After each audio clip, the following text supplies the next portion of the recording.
Scanus Owego, Lance Logan Key. So I I actually do not remember which video this is. Fourth or fifth, somewhere in that range. So as part of the series, what I want to get into now is getting an understanding of men's roles, and in particular, the Haudenosaunee version of that, our understanding of that. So again, thinking about it from a civilization point of view, from my upbringing, from the things I've been taught from family, both on my mother's side and my father's side, an understanding of what those roles are. So I may have mentioned it in an earlier video, but either as quickly some new information or as a quick recap, just try to keep this understanding that when we're talking about men's roles, women's roles, men's and women's, it's not so much about what we do. It's more about the perspective that we approach that from. So I guess it's just to illustrate that. One of the things that my mother told me and my brothers when we were young, so this is before our youngest brother and sister were born.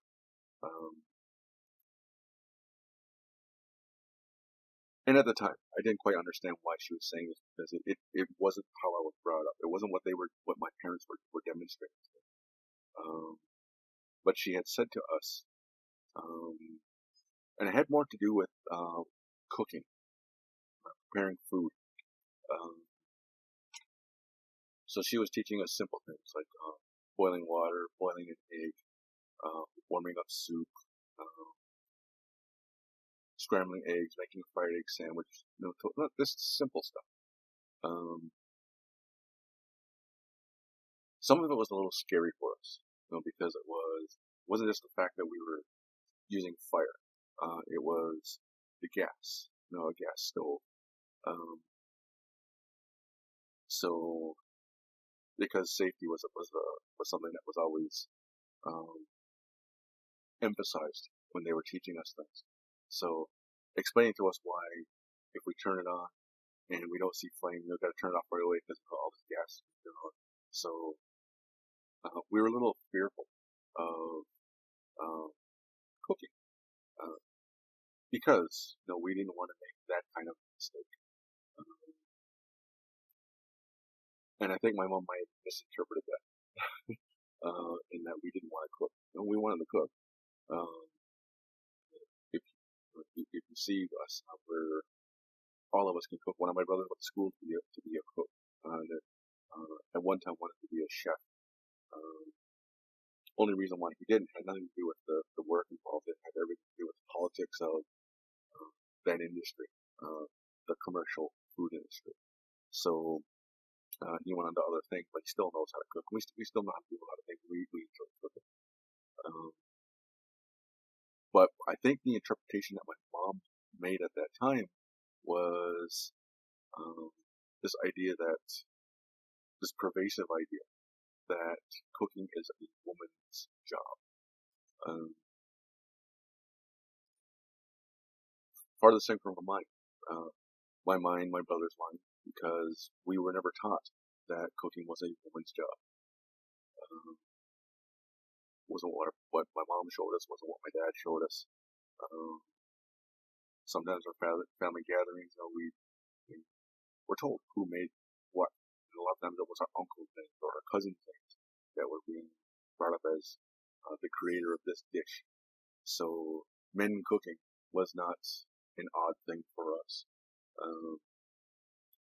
And I think that might be true for a lot of families too, but definitely in our family.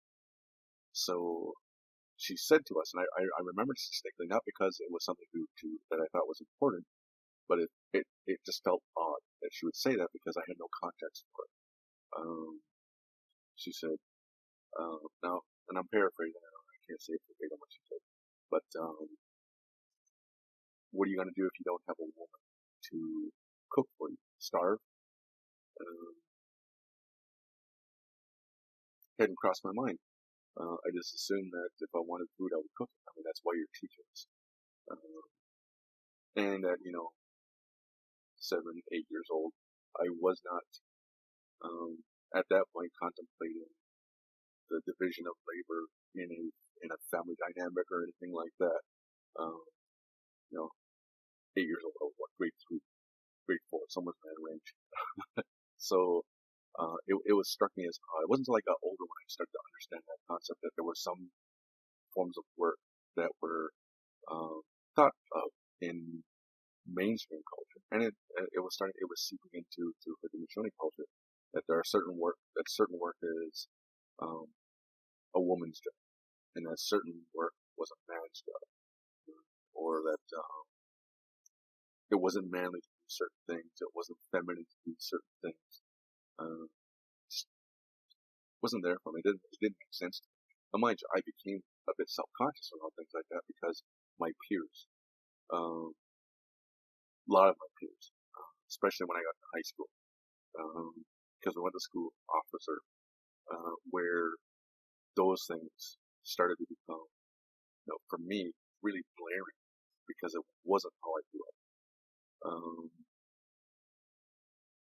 So fast forward in this little demonstrative story. Years later, I was working at Pinocchio Trail Family Health Support Services. I was men's counselor. By that time, I'd been in the job for about 8 years. In the agency, I'd worked in shelter, worked in a few places. Finally, got the men's program job, men's counselor job. And we would do a lot of community events, whether it was community education, presentation, whatever they were. And it was customary. Typically, staff would clean up afterwards, and every once in a while, that would come over. I would be doing something. There was some concern about the fact that I was doing it. I think there was some assumptions that because I was a man, I didn't know how to do those things. My coworkers totally not understanding that this was part of growing up, doing these kinds of jobs, doing this work. So, at this particular event, a lot of the participants had left, and dishes had to be done, and a few people were sitting in the kitchen area of the heating center section.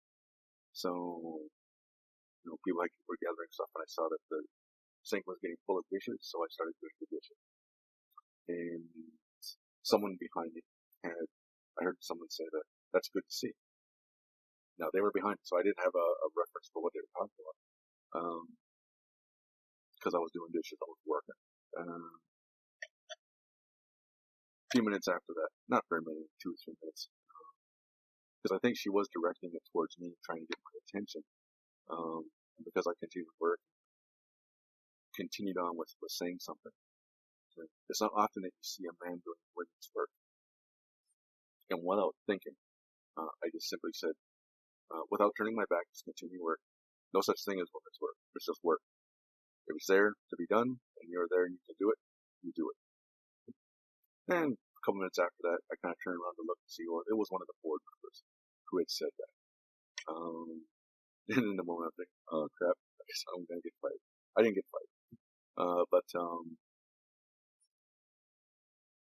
that, and a number of other instances, in many different situations in school and work, social life, and all this thing.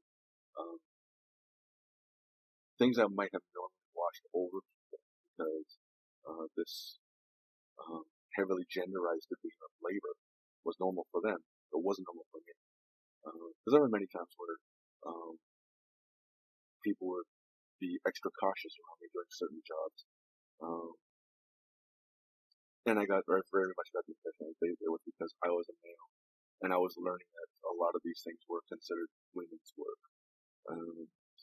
I've never considered it women's work. So, that's a traditional way of looking at things. So when I talk about men's roles, um, I don't associate particular jobs with women or particular jobs with men. Um, Sometimes it has more to do with the context of who's physically capable of doing certain things. Because there's an assumption a lot of times around those things where because men are typically larger, they do heavier work. Um, but there are women who are um, physically larger, but also physically strong. They don't have to be large to be strong. And there are men who aren't large, men who aren't as physically strong as larger men or strong men, things like that. And that's just physical. That has nothing to do with their masculinity or femininity. Like that. And really, it has nothing to do with sexual preference, I guess. Because that's another thing. I'm not going to delve too far into that because that opens up a whole other thing. But this understanding that, or this perception that gay men do women's work, or lesbian women do men's work. My experience, their sexual preferences had nothing to do with the work that they do, or the work that they have an affinity for. It has everything to do with what they do. So when I talk about men's roles, a lot of it has more to do with the relationship that they're in. If there's a cultural connotation to what's happening, and what's the reasoning behind that cultural connotation. There are certain things that men are required to do that women are required to do. There are certain things that women are required to do that men aren't. And it has more to do with the spiritual connection of that particular duty. It has nothing to do with the ability of the male or female that are nearby or whatever. It has everything to do with the cultural connotation. So that might be a bit of a different way of understanding men's roles and women's roles. And I'm going to be focusing here on men's roles because this is a men's program perspective. So one of the things I do too, because a lot of times when I talk about these things and I start talking about culture, people's minds go to 200 years ago, 300 years ago, before contact.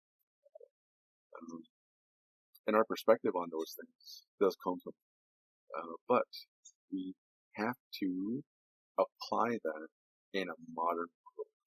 Those things aren't things that existed back then. Good to know, but it's the past. They definitely have relevance in today's world, and I want to make sure that that's clear. That's very relevant. That's here and now. And I'll do that as we go. Right? So, from a cultural context, essentially, as I understand it, when we talk about the base of our civilization and the reasons for why we do things the way we do them, it has everything to do with the family. So, for us, that's a big term, because we are not limited to this perception of the nuclear family, mom, dad, children. And in a modern context, now we have mom, dad, perhaps they have children together, perhaps they don't. Perhaps both partners or one of the partners is bringing with them children from a previous relationship. And if that's not under the same household, connections to those other children. Plus our understanding of our connections to our parents, our grandparents, our siblings, our cousins. This understanding that when we say cousin, it's largely irrelevant in most indigenous families to say, well, is that a first cousin, is it a second cousin, third cousin? It's a cousin. It's just a cousin. Um, so, you know, aunts and uncles, well, is that an aunt? Is that your aunt on your mother's side or father's side? My aunt. That's all. It's my aunt. Um, uncles, grandparents, great grandparents, um, your grandparents, brothers and sisters. Uh, we're all part of this family, uh, and that is close family. As I understand it, I have thousands of relatives, this community, others communities, and a lot of them I'm never gonna have close relationships with because there's just not enough time and space to have those relationships with that many people over the distances that we live. Um, but an understanding of if I hear a particular name in another community, a particular last name, or if I have an understanding that this was so and so's grandparent, and I'm got that relationship. We're family. I treat them the same.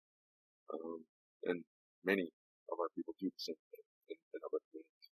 So um, when we say family is the base, it's not just a matter of this nuclear family living in this household. It's everything. Because originally, for us, living in longhouse, they talk about the fires of the longhouse. Those fires belong to the female bloodlines.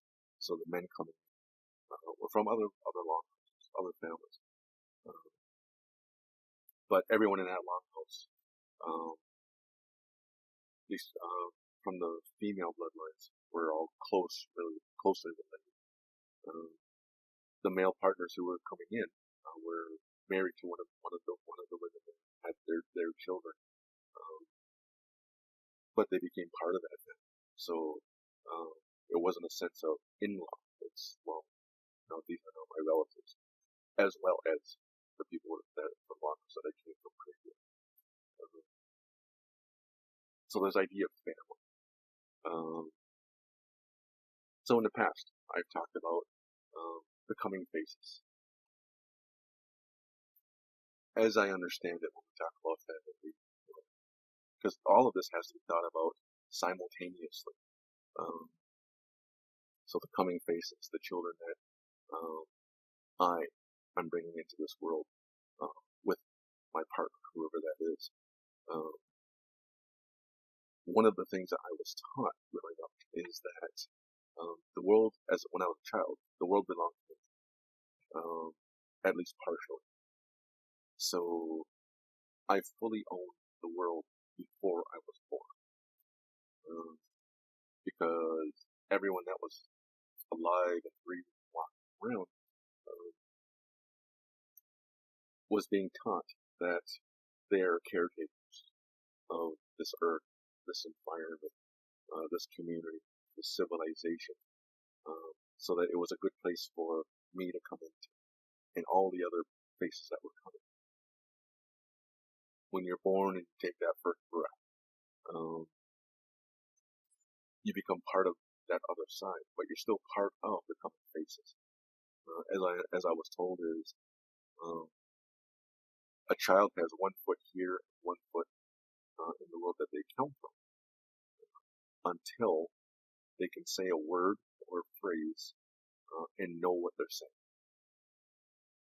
So food or water or mom, dad.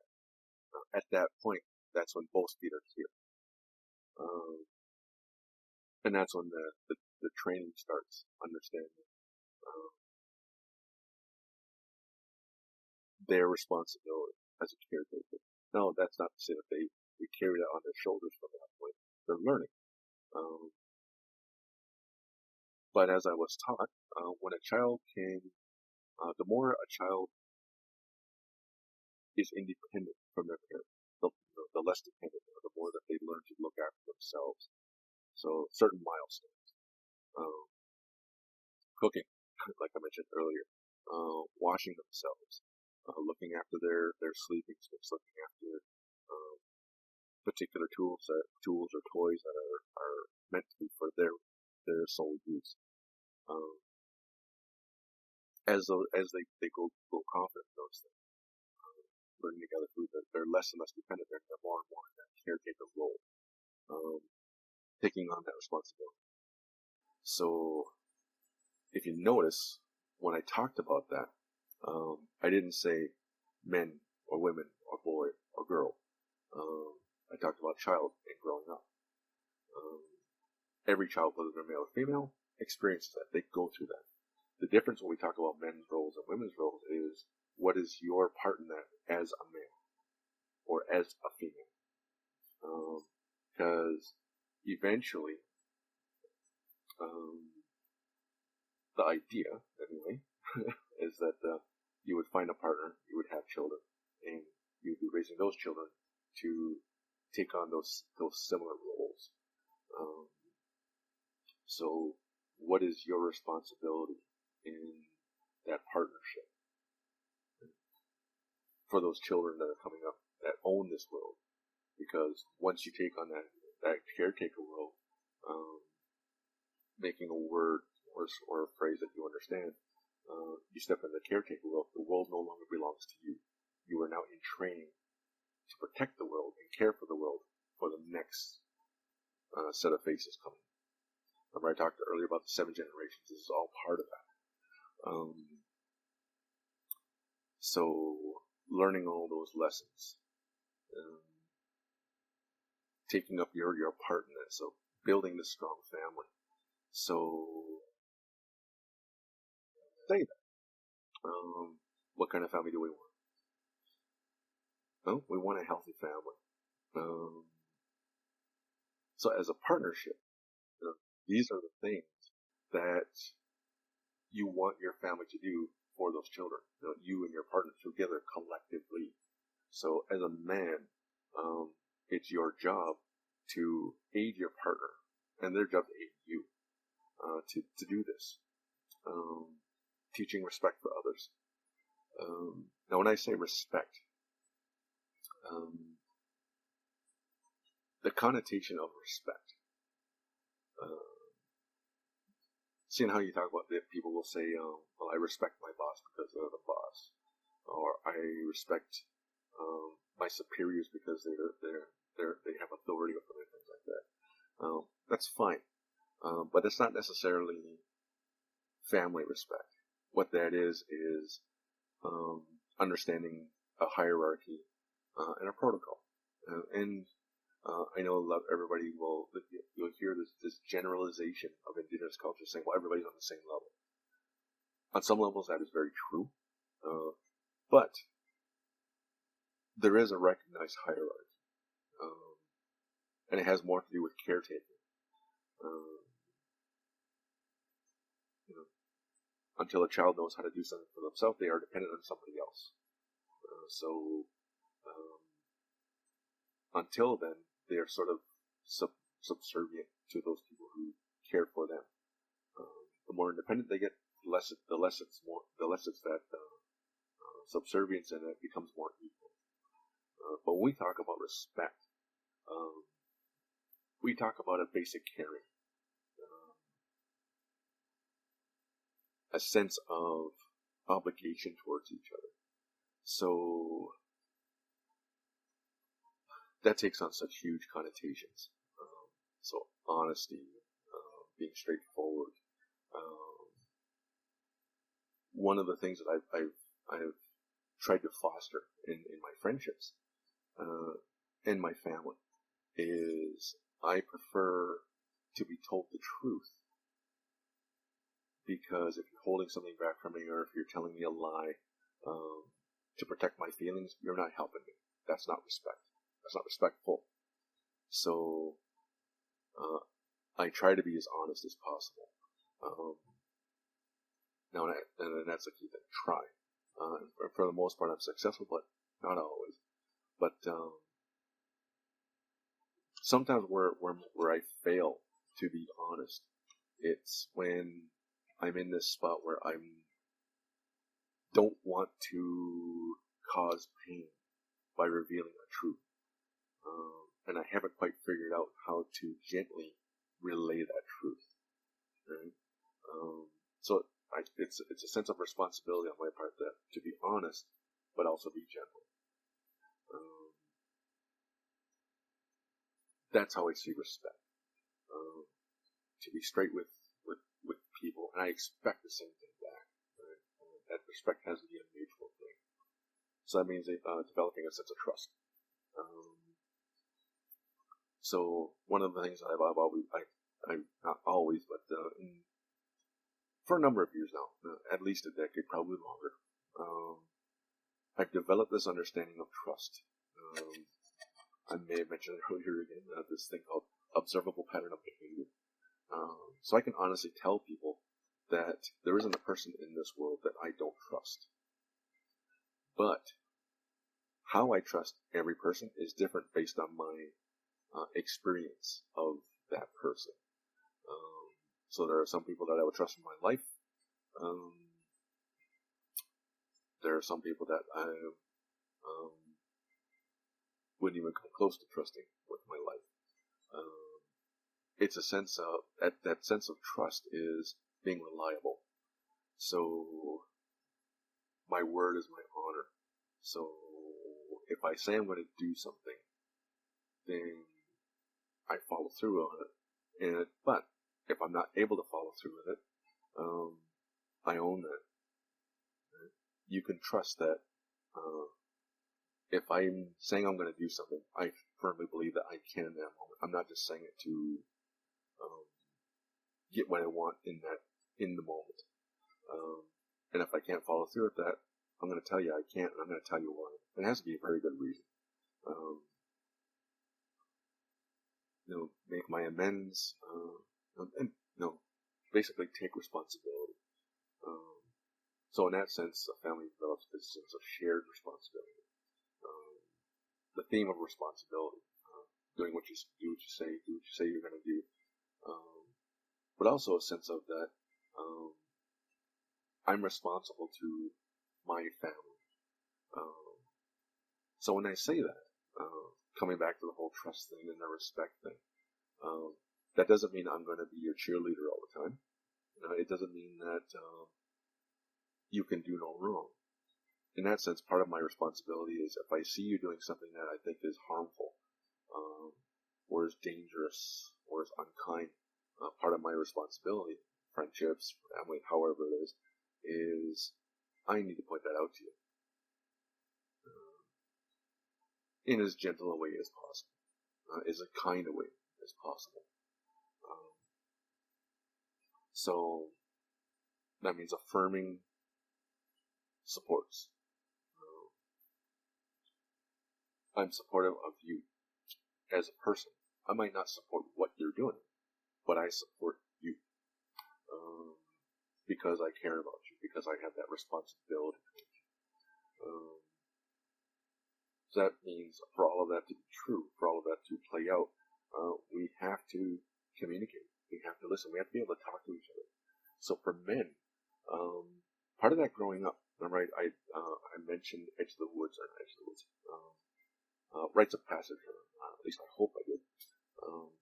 That's part of a man's rite of passage.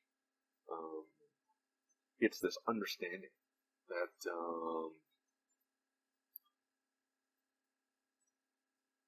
part of being a man is being able to talk and connect with each other and ask questions and all of those things. And that starts with family. It starts with your brothers, your cousins. Now, before you enter puberty, that's male and female cousins, and you all play together, things like that. And then when you get older and you come into puberty, that's when they start teaching you specifically the things about being a man. So you're with your older cousins, you're with your uncles, and a lot of that is to observe how they do things together, how they work together, how they cooperate, how they talk to each other. I remember, not too long after I had started going through puberty, that now in a modern sense, it wasn't necessarily my uncles doing this; it was my father. But he started taking me around with him, and not that he didn't before, but he was doing it a lot more. And because in our situation, there's me, my brother, and my other brother, we're all year apart, so wasn't always just me. So sometimes it was all us together. But we started to see him interact with other men. Started to notice that the father that I knew up to that point, authoritative in a gentle way, always the teacher and things like that. Suddenly I saw him cracking dirty jokes, making dirty references. And I think part of it was he forgot his sons were there.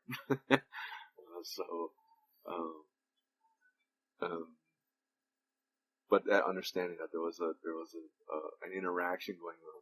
So because me and my brother were taught to be observant, we were very observant. We were paying attention to these things.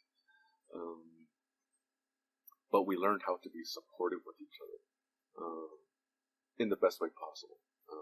So as doing it as men.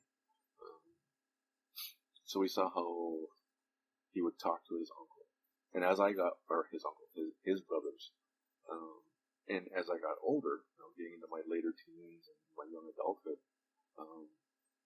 he would be a lot more frank with me. He can be more, and my father's still alive, so he can still be very frank with me sometimes.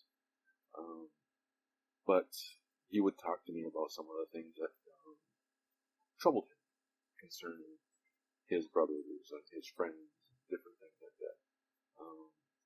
So, in that sense, it was where the superhero fell from the pedestal and became human, which is technically a rite of passage that every person goes through.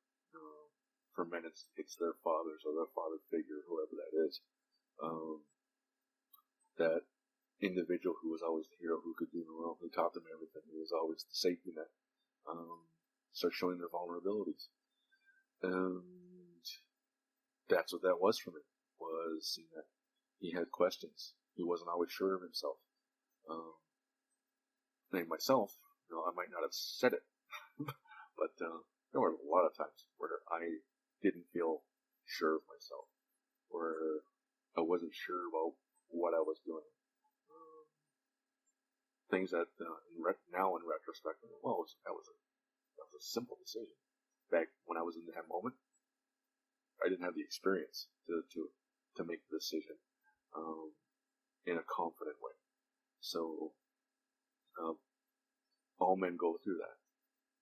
Unfortunately, in a modern sense, where a lot of men are not given the opportunity to learn how to be supportive of one another, talk about the weather, talk about the sports, things like that. I remember, I think it was about 13 or 14.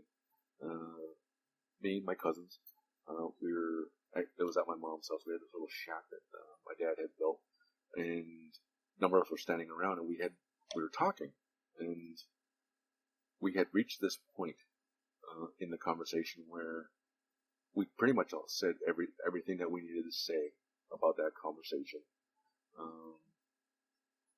But it was a little awkward because, well, what do we talk about now? No one was saying anything. And out of the blue, I just said, so how about them Blue Jays? Everybody laughed. And one of my cousins, he actually pointed out that whole thing that nobody could say anything, so look what Lance says. Making the reference to that surface level talk about sports. For a lot of men, that's an unfortunate thing. I mean, in that moment, for us, it was a joke, because we weren't accustomed to not having anything to talk about. But for a lot of men, that becomes the norm. They fall back to very surface level stuff, because they come into puberty, they get a little older. A lot of those intimate conversations and contacts with other men, they start to fall away. They tell you to start doing things like man up, tough it out, walk it off, throw some dirt on it, things like that. forgetting the fact that, um, you know, coming into puberty, coming from childhood, you know, there's changes happening. We haven't gone through those changes before. But a lot of the men in our lives, you know, uncles, fathers, all of those people, um,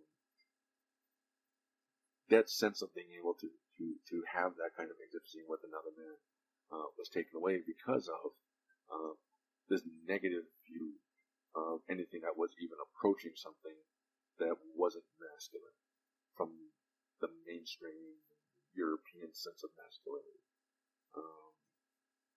Associating it with femininity, associating with homosexuality, as if those things were bad things. They're not bad things. As I understand it, as I've come to understand it, because I did go through those periods where things like that were observed. My feelings about things. I wanted to be there for other people, other men, other males, however it was, were viciously rejected because of all of that backdrop of negativity around stuff like that. So in that sense, you know, trying to get away from those stigmas, because traditionally that is how we are supposed to be. So coming back to this whole men's roles versus women's roles, you know, this not separating things, like not genderizing work and things like that, is because what we've been taught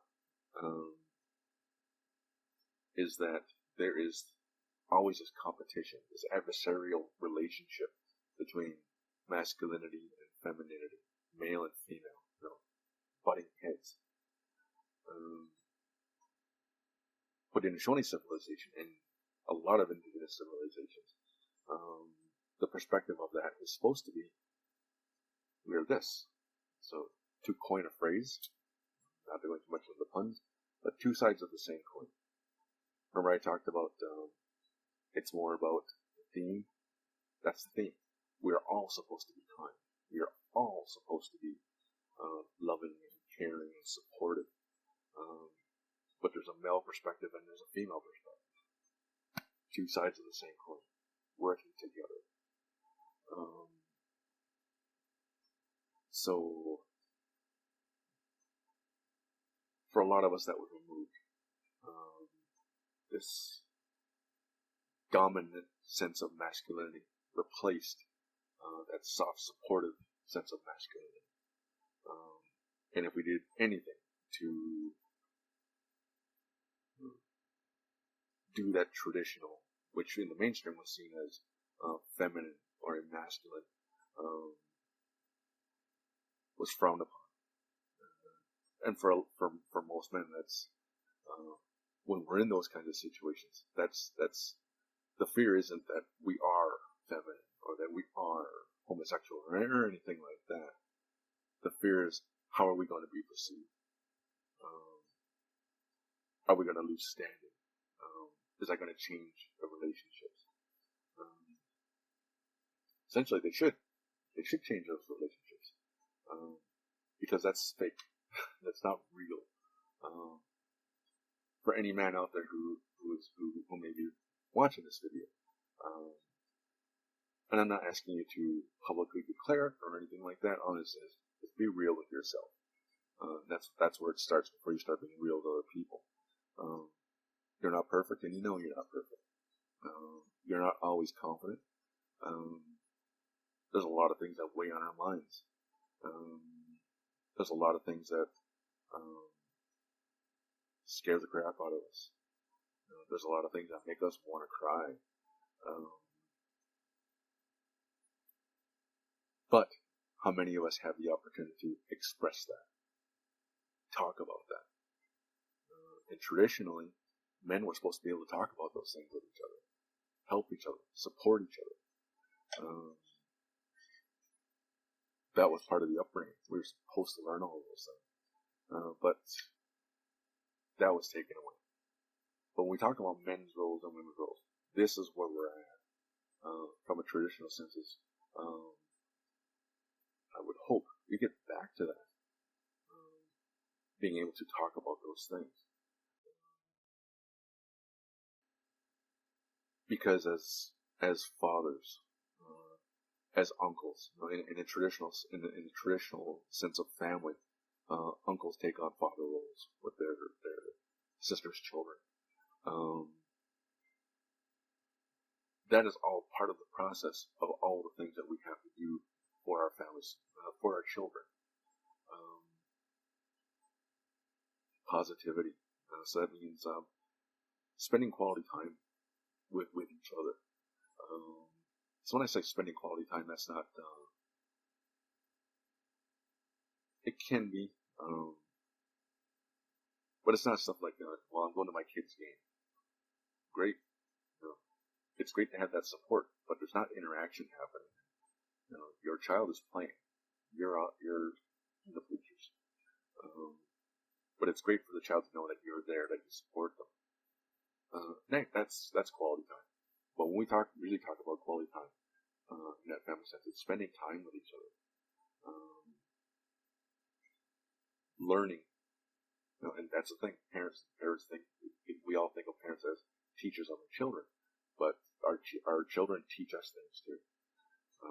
Whether it's a different perspective or something like that, but we're constantly learning who our children are, because as they grow, they change. As they learn, they make decisions about what they like and what they don't like, and you're constantly learning those things as you go.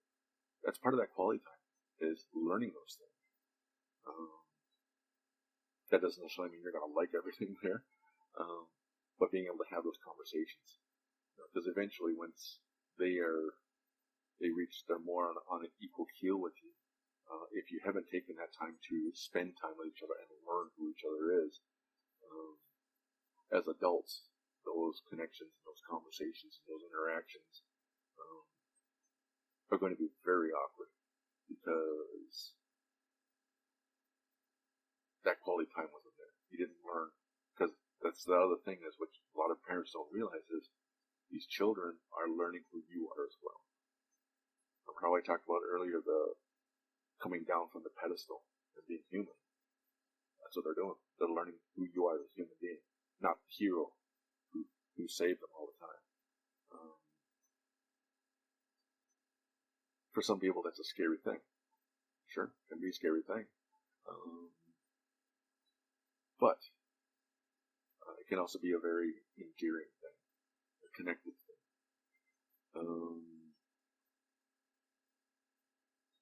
So that means that, like, it's the fun times and it's the serious times. Like a sense of ritual, a sense of tradition. There's the tradition that the community has in terms of culture and things like that. But families have traditions as well. Things that they particularly do that might be just their family. Some families are very adamant about Sunday dinner. Particularly in this day and age. So maybe not necessarily with COVID going on, but when there was a lot of stuff happening, school, a lot of families, it's two parents working, after school curricular activities, kids playing sports, and if you have several kids at different age levels, the intensity and the variety of sports and the amount of games and practices all over the place. So having a sit-down meal during the week, nearly impossible. But Sunday dinner. We sit down and we have Sunday dinner. It's our chance that if we can't do it every day, at least once in this 7-day cycle, we're going to sit down and we're going to talk with each other. We're going to spend time with each other over a meal. Family reunions. That's what those are. Those are traditions. And certain family reunions have certain things that they do at those family reunions.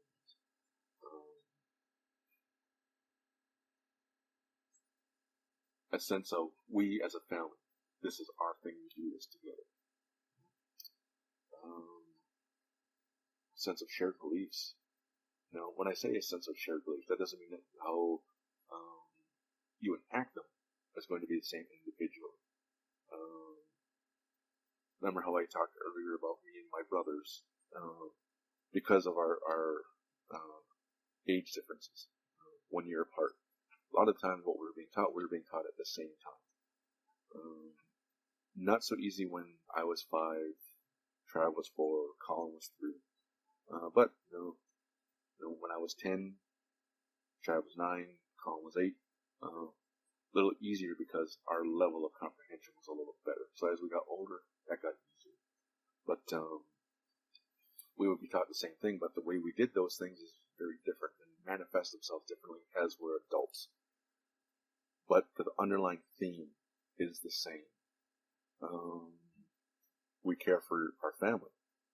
I have one brother who is very gruff and grumble about his expression of that. Me, I'm the tenderfoot. Now that's not to say that I'm always gentle about that, but I'll spend a lot of time contemplating about how to approach certain things with family, because I know there can be a wide variety of reactions.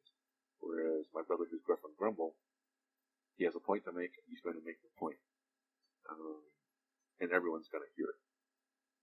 And two different approaches, but it's the same theme. We both care for our family, and we're taking action to show that caring. And our other brother is sort of a mix of the two. Some shared beliefs, just that shared understanding. Play, sense of play. So that can be literal play, games. Summertime, that was one of my mom's things, and we enjoyed it too. But as we got older and moved out on our own and things like that, and got involved in her own things, it happened less and less. But she always had something like badminton, volleyball. And as we've gotten older, as our physical abilities aren't what they used to be. My mom's physical abilities aren't what they used to be. That switched over to board games. So in the summertime, it was outdoor games. In the wintertime, board games. So we still do those things. It's fun. It's play. But it's also sitting together and not really caring. I mean, there's a bit of that, gentle ribbing about who won and who lost, but it's not the point. We're spending time and we're having fun together, renewing our relationships as we do those things. But that's what play is for.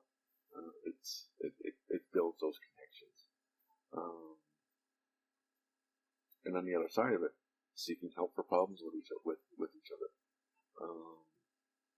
And that can mean, having problems with each other, so we seek help. But more to what I talk about here is if I have problems, being able to rely on my family to help out with those problems. Looking for support like that requires trust.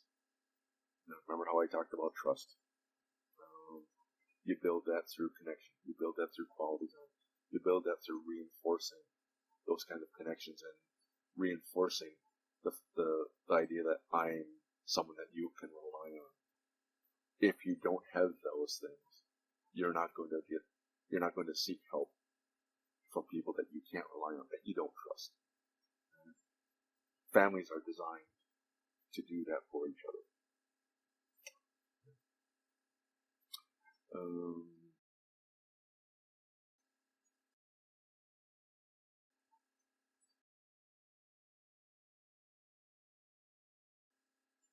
So there's a number of ways I've thought about going in this direction, from this point, because I really want to drive that home, that understanding that when we talk about men's roles, it's not just about what you do; it's the perspective that you come from.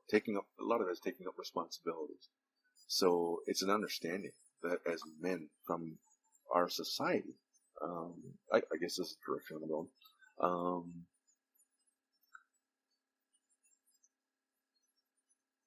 that connection. So what the men do, what the women do in support of raising children. So there are certain perspectives that are important, that it's men who take care of this and women who take care of this.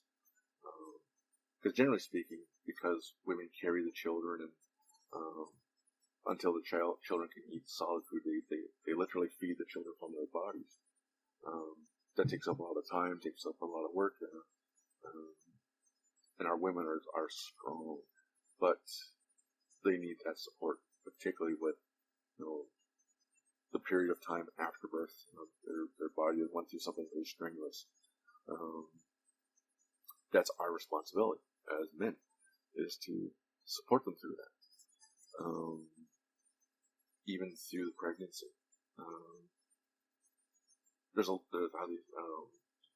How they'll talk about it is, when you're making a decision, you try to emulate the traits of a chief. So they talk about your skin is 7 spans thick. Peace is always on your mind and things like that. Essentially, we try to emulate those things as men.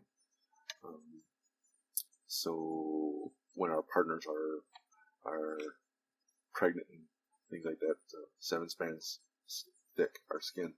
Because for any of you who have a partner who is or was pregnant, things can change.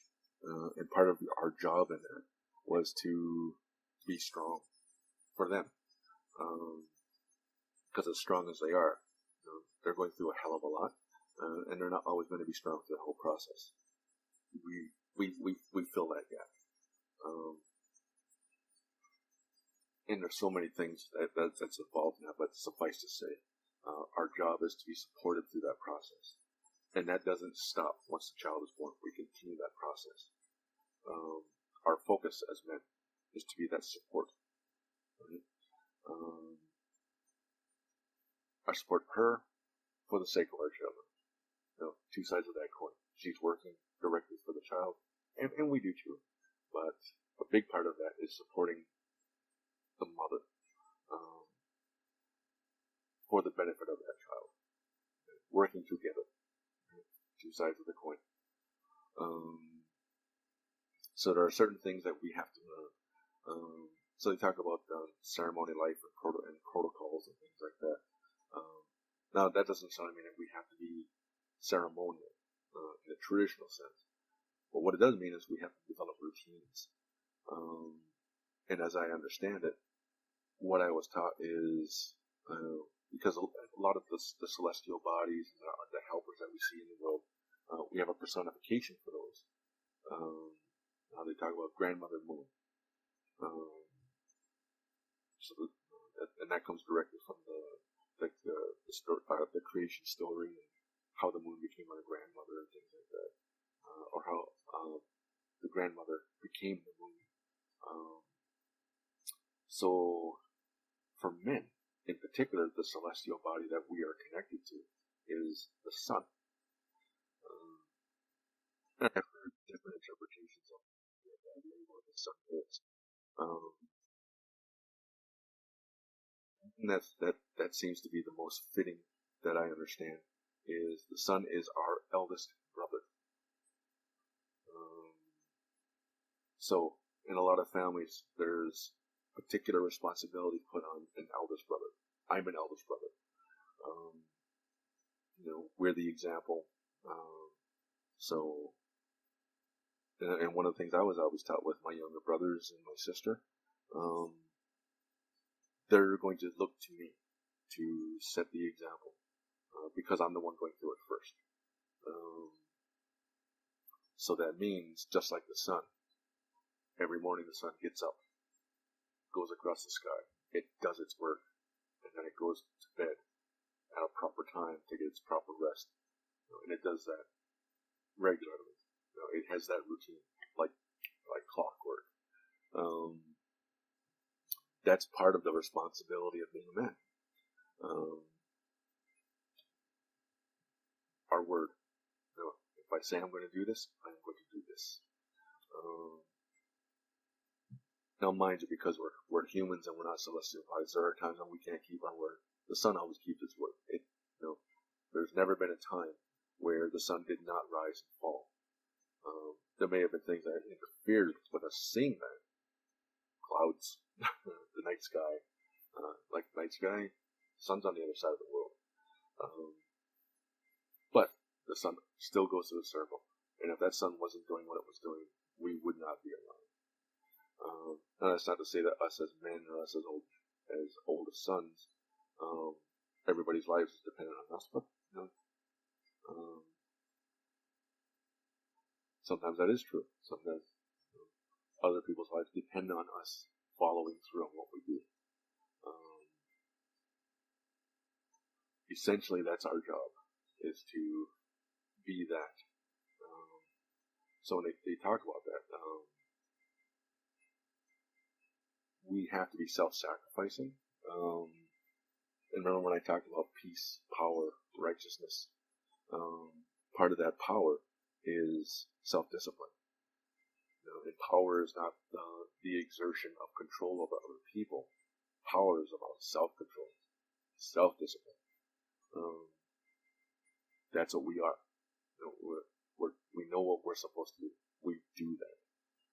The sacrifice is there may be things that we want to do, but those are secondary to the things that we have to do.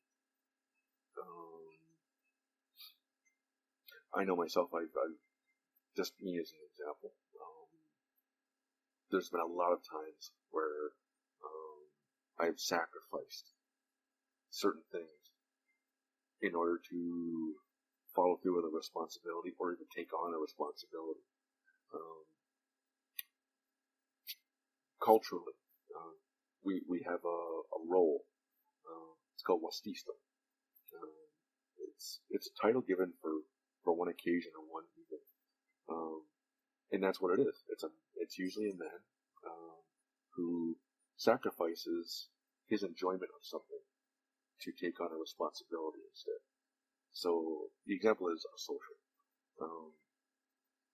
So now Wastisto can apply in a lot of different areas. But what happens is they'll call for a social, and if they haven't already established who's going to be a Wastisto, which in translation there is no direct translation, but basically the MC, the master of ceremonies, but not a speaking role. Right? If they haven't chosen one prior, they'll choose one from the crowd that gathers for a social gathering. And his job, they'll ask him, you be Wastisto. Whoever's asked has recognized that this particular individual knows who all the singers are, knows the repertoires of singers, knows the people who are very comfortable with being lead dancers and things like that, knows the people who can speak, because if he agrees to be Wastisto, basically what he's agreeing to is he's the one who is going to decide what's going to be danced at what time, who's going to sing it. He's going to go ask for the singers, because as I was taught, someone who is a really good Wastisto, you will never know that they're the Wastisto, because things will run so smoothly. And that's because that Wastisto knows the protocol. He knows the process. And he's sacrificing. And he's probably made that sacrifice on a number of occasions to take on that role instead of being a participant, someone who just enjoys it, just goes out to enjoy dancing for a social or sitting on the bench to sing or something like that. They've been asked to take on, they've agreed to take on this role of being in charge. And that's the thing. Part of that idea of being that Wastisto is doing it in a way where you're not so much in command of everything. If it's done well, no one even knows that someone was in charge. Things are just happening. Remember how I talked about with that power? It's not about exerting power over other people. It's leading by example. Wastisto is a perfect example of that. Because they're not drawing attention to themselves. Being in charge isn't about the spotlight being on them. It's about helping everybody else participate to make this run smooth. So, essentially,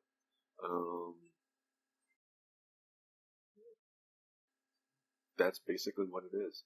That's men's role. So it's not about particular jobs or particular actions. It's about a mindset. It's about a way that you carry yourself in the world.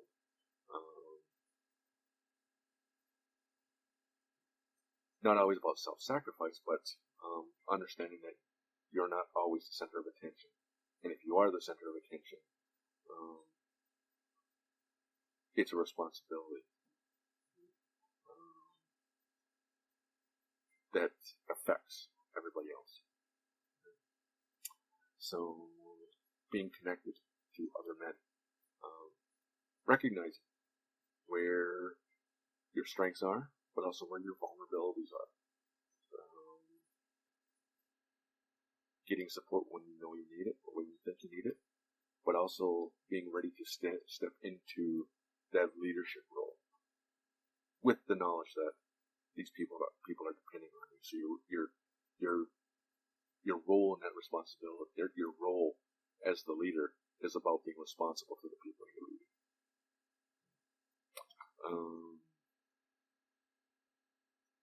Yeah. Essentially, that's what it is. That's the men's roles. A mindset. So I hope that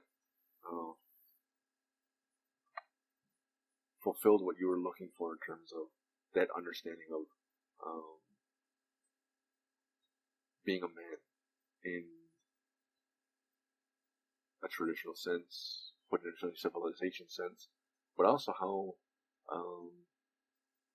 that can still exist now in your relationships, whatever that is. A partner, a brother, being a brother, being a son, being a friend, all of those things. That mindset isn't something that was left back there. It's something that we can still do today. So yeah, I think I'll leave it there. Same thing. Any questions? Don't be afraid to ask. Ask people in charge. Ask other men. Build those connections. Ask other men. Yeah. So we'll call it there. Done.